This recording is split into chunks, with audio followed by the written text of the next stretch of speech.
Hello and welcome to the Hardware Podcast, brought to you in partnership with Blue Garage and Synapse Labs. And today I'm joined by my co host, Michael Cohn. Thank you, Michael. And our very special guest, Lara Prost, co founder of Slippery Saints. So, Lara, Hi. welcome to the PodMate. Um, let's, I think, start off with the story behind Slippery Saints. Love the name, by the way. So, yeah, if you can tell us a bit about, what is it? How did it come to be? Okay, so I'm from Luxembourg. Just a bit of background. I started a first company in Luxembourg, which is a co-working space, and we're trying to build a network out of it, so multiple spaces. I'd say that we were always extremely interested in like the whole sustainability aspect, so that's also like a part of it.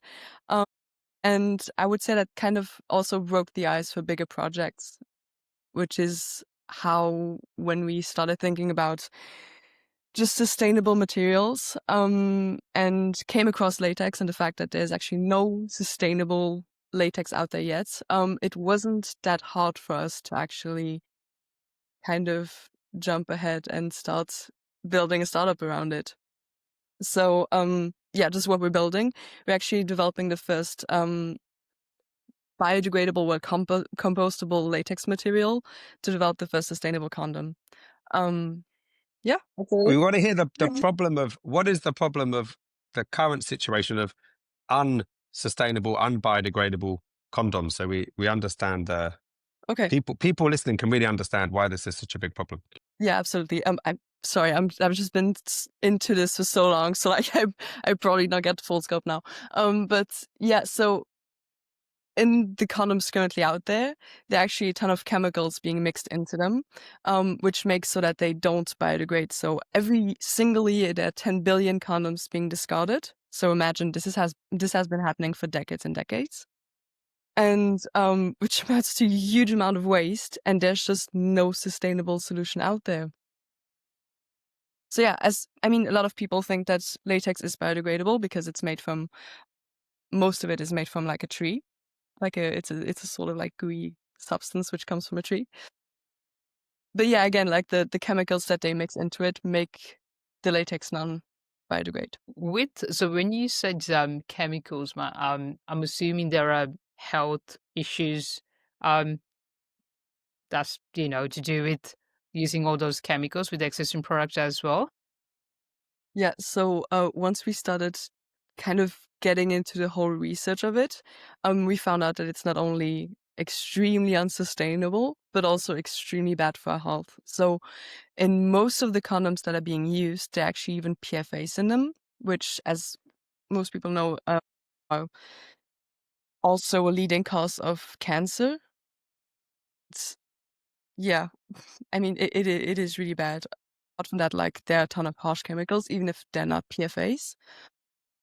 So some of them even lead to un to infertility.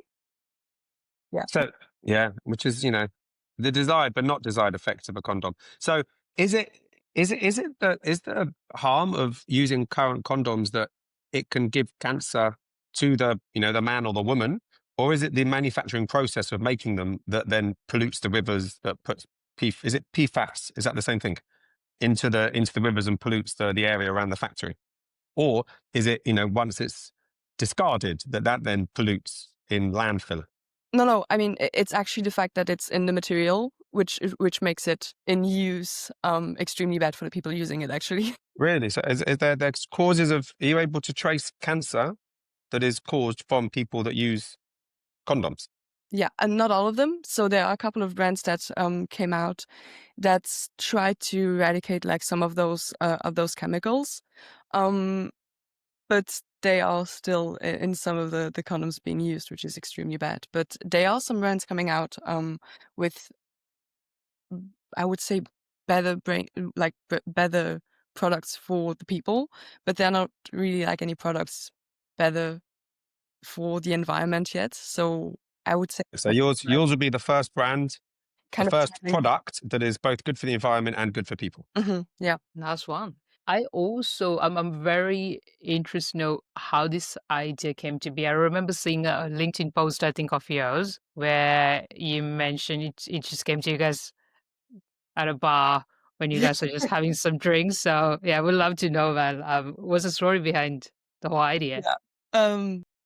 So first disclaimer, I mean, we weren't completely sober when we had the idea, obviously. But yeah, so we were actually sitting in a bar in London, and so the table next to us was paying, and the waiter actually came by, and he had a couple of sweets, like, which he gave with the bill. And they actually looked like condom wrappers. And we were like, and well, while this was happening, we had a discussion about sustainable materials and about how much was actually being done in sustainability lately, which is great. But also, we were kind of trying to figure out in what areas this was missing. So when the waiter came by and he gave out those sweets, and we were like, "Well, this looks like condoms," we were wondering whether or not there were any sustainable condoms out there, and the idea kind of sparked from there. And I remember we were saying, "Well, we're not completely sober right now, but if this still sounds like a good idea tomorrow, we should maybe go for it, do some research, and then see how that works out." And yeah, that was 11 months ago now, and we've been developing the product ever since. I was literally, so I don't read books because I'm a bit dyslexic, but I do enjoy learning. So yesterday I was listening to the Andrew Marr History of the World. I think that's what it is. And it must be one of the early chapters. And there is the way that the country governed was that they would get drunk, debate issues, and then come up with a resolution. And then in the morning, when they were sober, they would decide whether they do that or don't do that. So you just embodied that.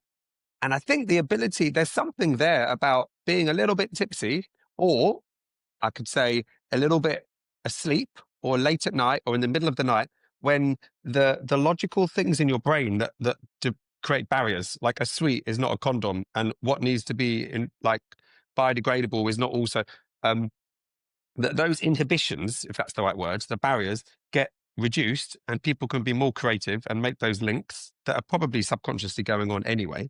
I love that story. I love that. Like, it makes perfect sense, right? But if you were not in the right environments and you hadn't had that conversation, the other conversation, linked the two together, this business would never have been started. And there's also something lovely that I want to, it's not a private thing, that this is a business with your partner. So I want to hear about that, because I think that is that. And Dilly, you also have a business with your partner. So I think you two should talk a little bit about that. So I just want to have a little bit about how that came about, why you guys have done it, how it's going, how you make it work, and a full admiration for teams that are, either sibling teams or, partner teams. Yeah. Dilly, go. How do you do it? And Lara, how do you make it work? And why did you do it? So well, we started the first company, and that went really, really well. So that kind of started completely different. So we had the idea, but we kind of developed it over time. I mean, we weren't tipsy when we had that one. Um, and yeah, and that just went really well. And I think for us, like, we've always been advocates for sustainability and just extremely interested in that topic and always wanted to do something. And I think it's just the best way to work together as well. Like, we're really good and just, yeah, kind of come up with ideas together. And like, I think the best ideas always come up when we are not working and just like kind of having those casual discussions. And I think it just works really well, and I'm very grateful for the way it is. This is, yeah, nah, I've actually been thinking about this quite a lot because I think this is part of the questions in the investors, like the whole application. So I've been thinking about this. I think completely agree. I also feel like Michael, it's great that you said you admire that a lot, but I also find that some people look at it as such negative, which I don't think it is at all. Because so when Dilith and I met, you know how like so people connect over mutual interest, right? But I think for us, we connected over the ambition we had to build stuff, to create stuff. He always wanted because I remember during very early stages of dating and stuff, we were always talking about, okay, doing our own businesses, like these big dreams we had. So for me, it's just, yeah, it just makes sense because there's a lot of, like you said, Lara, there's a lot of understanding that way that goes sort of, beyond the numbers on a book. You connect on, like I could say, different level, and it's really, really helped. Like, um, it helps in. I'll give you an example. So yesterday was our 5-year wedding anniversary, right? So Congratulations. thank you. So we were doing our financial modeling up until like 1 a.m., 2 a.m. We really Very didn't. romantic. Very romantic, right? Because and it didn't feel like, it didn't feel like a strain on the relationship or any of that, because for us, this is what we value, this is what we connected on. So this is like a massive part of our lives. So it's we I don't think we treat it as like a completely different thing. I don't know whether it's healthy or not, but it's working. So Yeah, I tell you what, when I've worked late, you know, and it's been our wedding anniversary or something like that, uh, it's a difficult one to explain to my wife. But if you're in the same business together, you both understand it. So I can imagine there's lots of benefits. And so, Dilly, you met Dilly when you were dating. You were still talking about doing a business together. It was yeah. like, all right. And Lara, is that the same with you and Noah? no, not at all. We did it quite a while after being together. But we had a separate projects when we got together. So I think we've always been quite ambitious in that sense. But it's so much easier actually to have the same project and work on it together. Yeah, but I think you're completely right, Dilly. I mean, you kind of, when you start working together, you take on so many roles, and you're a lot more um understanding as well, in terms of like, well, you do have to work that late, but that's okay, and then you'll take off another day, and it's just like, I think it makes sense, and it makes it so much easier as well. And I mean, Noah takes on perfectly like the role of partner, co-founder, and best friend, and it just works out very well together. Um, yeah. I think it's wonderful. And if I was an investor, I would see it very positively. I mean, the most startups, I think one of the biggest reasons for startups failing is the dysfunctional Mhm. team. Is there a good, so if the commitment is there that you guys are partners, life partners, then that extra bit reassured that you're gonna see it through, you're gonna make it work, you're committed. So the stakes are higher for the team, but externally, I would see it as a huge positive kind of thing. Um, all right, we can go back now. I wanted to hear that because I'm just always in awe of people that do that. I think it's very interesting. And what roles do you take, Lara and Noah? So I would say that Noah takes on more of like the financial role, and like more of the selling part, because he's worked in startups before, in different startups before, and he's always worked in like sales and finance, those sorts of areas. So he takes on more of that role. And for me, I would say more of like the marketing um and just like whole management side of things. Um, but yeah, this might change over time. I mean, we're a small team right now, so we'll see how that goes.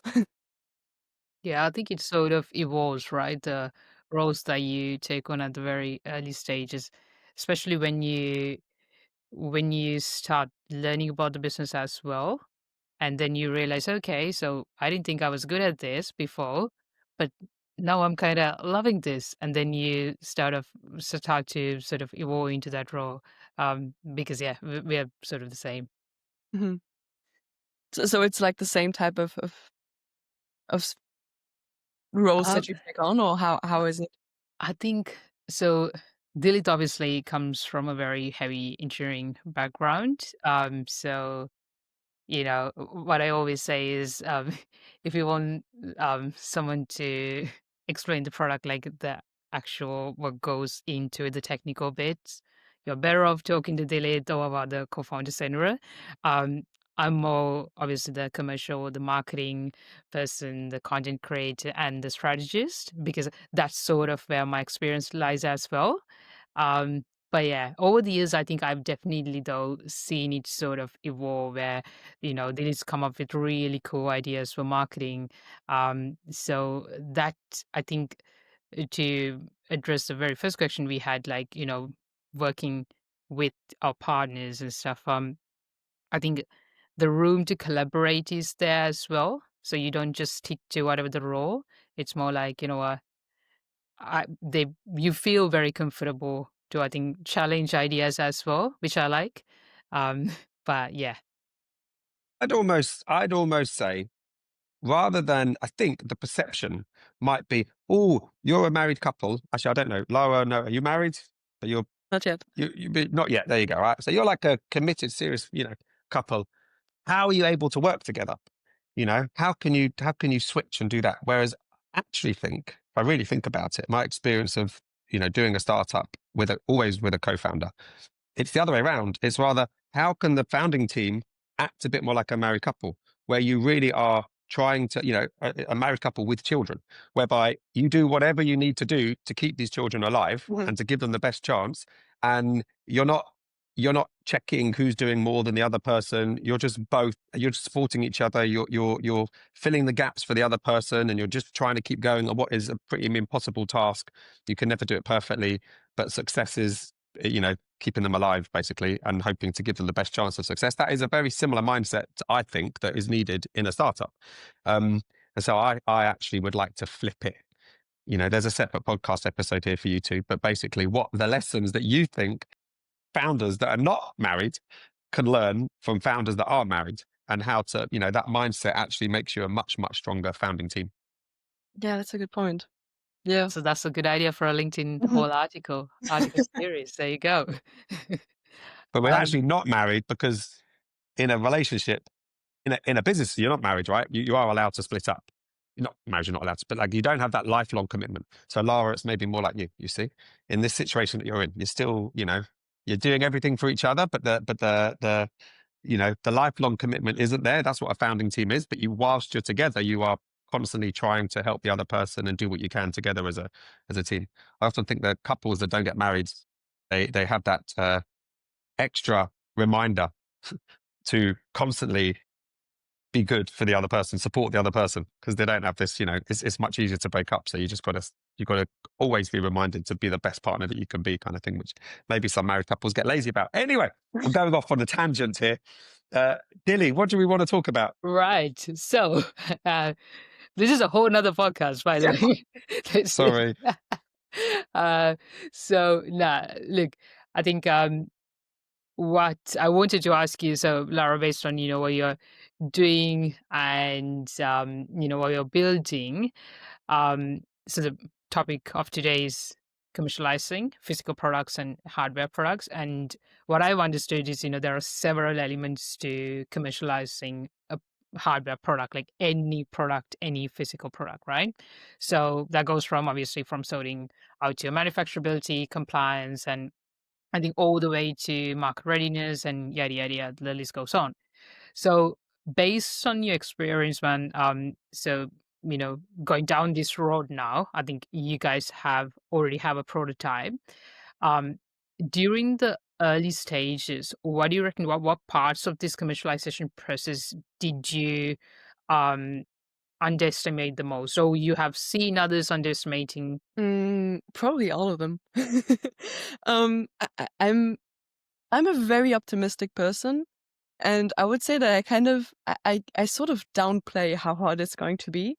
I'm actually, how should I say, I'm still going to stay optimistic even if it starts to get hard, but I sort of don't realize how hard it's going to be.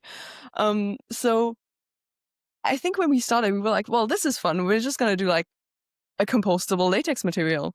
And you don't realize the amount of research that actually has to go into it, and like the amount of things that need to be done. So, I mean, we're developing a completely new material. So as you can imagine, there's a ton of certifications that need to happen.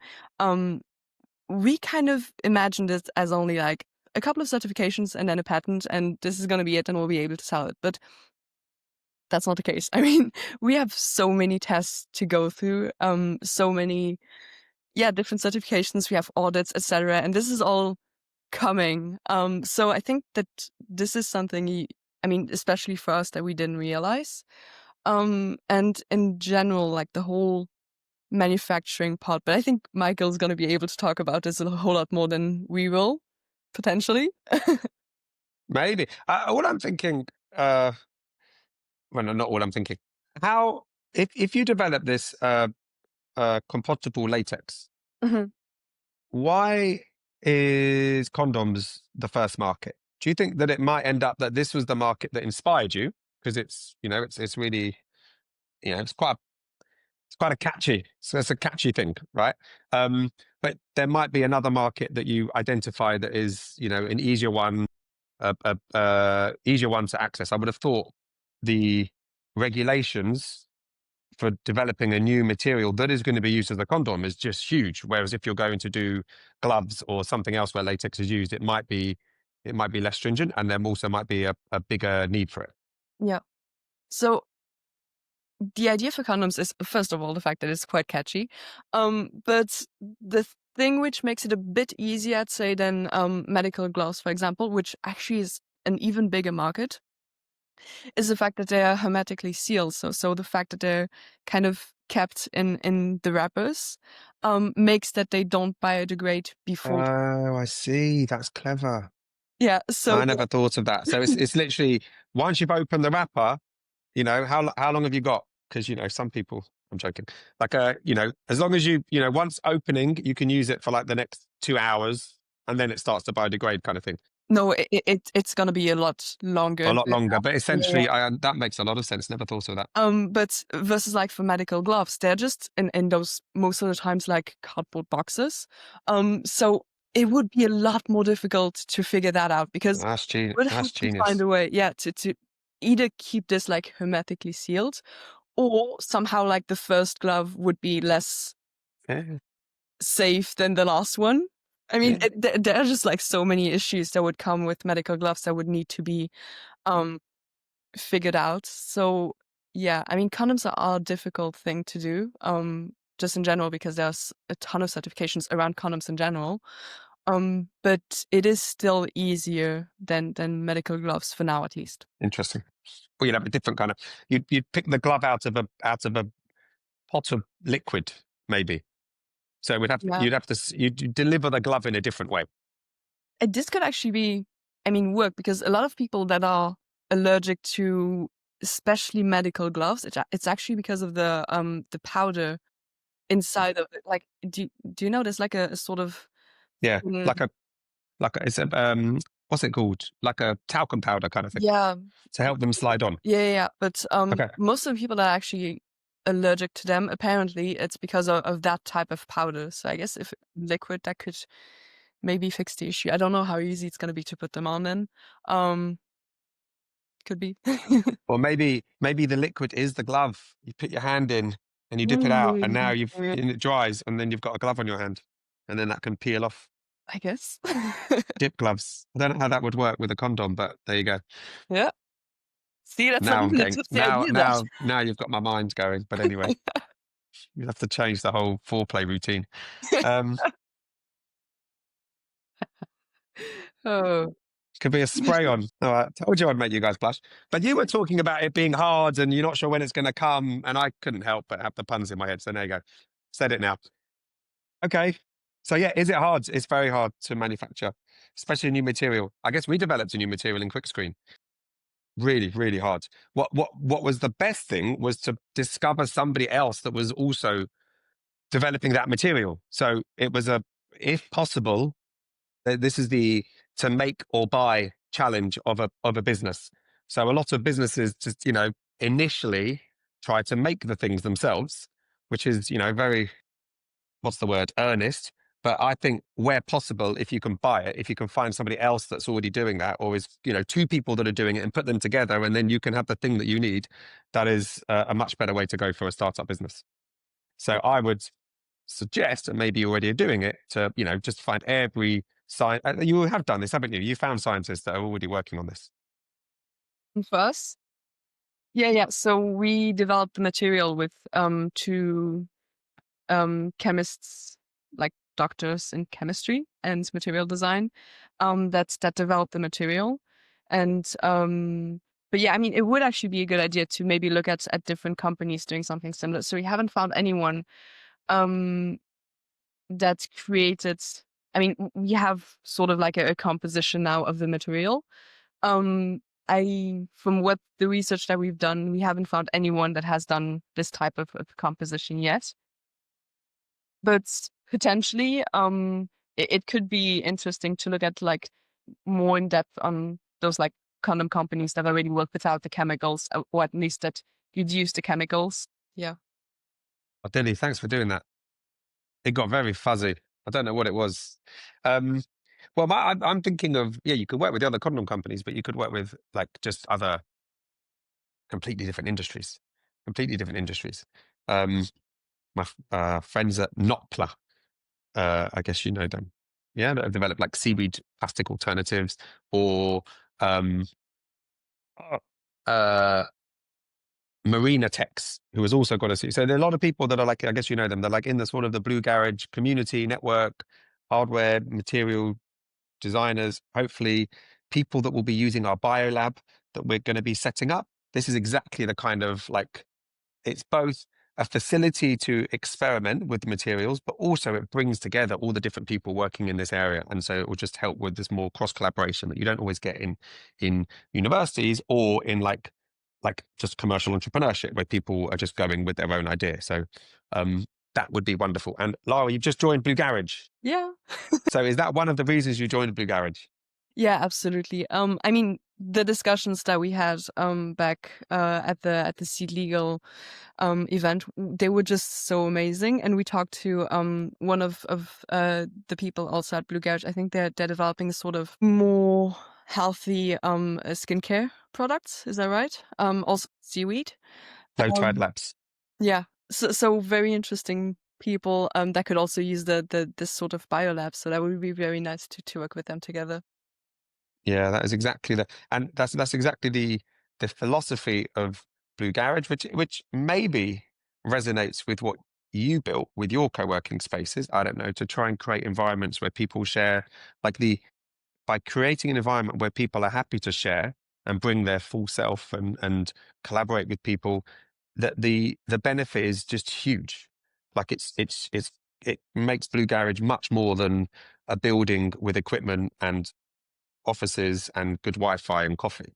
Like it's something that the intangible element is what I really want to achieve. And I think that it sort of self-selects itself. So because you came to that event and it was the first event that you publicly announced your new business, which is, I'm honored.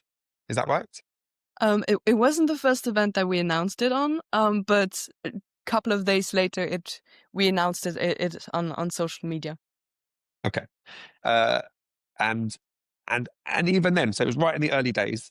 You still made connections and shared with people and offered to help people, and people offered to help you. And so for that sort of a person, it's just like it's so valuable for everybody, for you to be in the community and for the community for you. So yeah, I'm excited Yeah, to have you. totally. This is definitely something we're also trying to do at Q. So we have this sort of market that we've been organizing every year now, where we kind of bring forward the small entrepreneurs of the region. So especially like last year we had this market, and it was amazing, and we talked with so many interesting Luxembourgish entrepreneurs. So yeah, I really appreciate what you're doing because there are not a lot of people doing it, especially, I mean, focused on the hardware. So it's really nice to see that. One of the questions I actually wanted to ask you guys, because you guys are both basically experts right now in building communities, and me coming from the marketing side of things, I see a lot of value in building a community, especially when you're bringing a physical product or hardware product into life and into market. So, any lessons, Lara, that you would bring to Slippery Saints, building that community, and someday, when you're going to market, from what you have done building your co-working community? I would say that it's completely different both cases. So in Luxembourg, like it's a very small, Luxembourg in general is very small. So it's like the community that we've kind of created there is more of like word of mouth. Is that how you say it? It's mostly from like people that we knew that knew some other people, and it just kind of grew from there. We did some ads in some like newspapers, and this is the way that we did marketing back then, which is completely different to what we have to do now for Slippery Saints.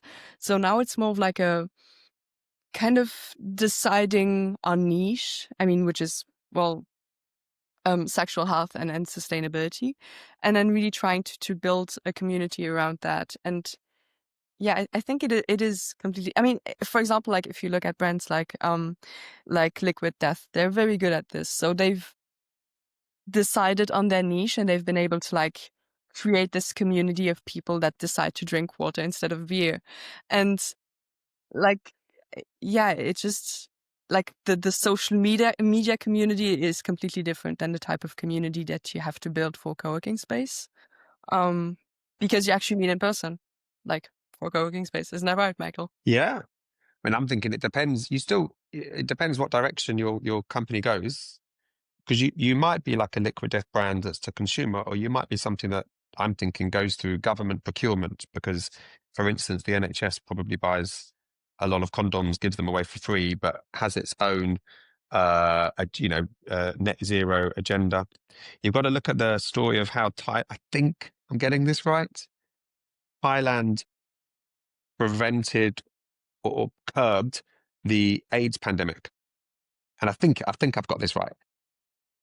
They were trying to like encourage use of condoms, encourage use across the board, but then they discovered that actually, if they just gave free condoms to brothels, that was the one thing that could massively reduce the spread of AIDS, because that was like the what do you call it, the ground zero, like Yeah. the main spreading was happening there, something like that. But like for that kind of procurement, they're buying millions of them, and it's not about it's different, right? The branding would be a whole different kind of challenge. But yes, the community, I think the community element for you, for what Dilly's question, it might be partly the community element of selling the product, which is what you're talking about, but maybe the community element, your current challenge, is of building the product. So, meeting with more scientists, getting more ideas, even, I'm not going to like, you might have more aha moments by sharing this and sharing your challenges with other people that actually takes you on a completely different trajectory. Let's say I know nothing about your technology, but I'm immediately thinking about, like, I often think about the use case of a product. So I'm thinking, why, if you're reinventing the condom, you could reinvent you could do one step and reinvent the process of putting the latex on, kind of thing, right? So you could, like, let's go with gloves, okay? You could dip your hand into the water, you could spray it on, or you could, there are different things. So those kind of conversations that you have with creative people who are also entrepreneurial, both the technical and the commercial side, that community, which again, I think you have to have face to face, like in person. Yeah. That is the thing that could transform the potential success of your business, because you will have these backup ideas. Your plan B and plan C and plan D will very likely have come with the community that you surround yourself with, the people who you're having lunch with, kind of thing, which is what we're trying to facilitate at Blue Garage, which is exactly what I'm guessing you did at Q.